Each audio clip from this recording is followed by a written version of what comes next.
नमस्कार दर्शक बंधु मो सिंदूर अधिकार सिरियल आपण मैंने देखा पाइबे जे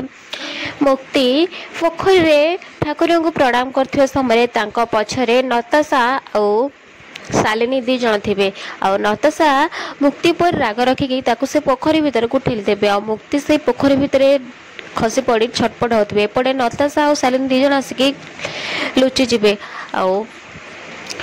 नताशा कहते कि मुझे जमी आज मुक्ति को मारदेवी शालिनी कहते कि एबे तुम ताको ठेल देज ना से जमी भी मरज तेणु ये लुचि जाओ जदि किए देखीदेव ना सब किसी गड़बड़ हो पुणी शालिनी प्लानिंग करके समस्त को डाकी नहीं आसबे आउ कहे कि मुक्तिर मो आखि आगे गोड़ खसी जाऊला से मुझे करें समस्त को एठू डाकी नहीं आसली आने मध्य गोटे जड़े लोक थी से कहे कि अरे से झील को जाओ कहीं बचाओ ना कुंभीर आसो खाईज ए पोखरी नाल सहित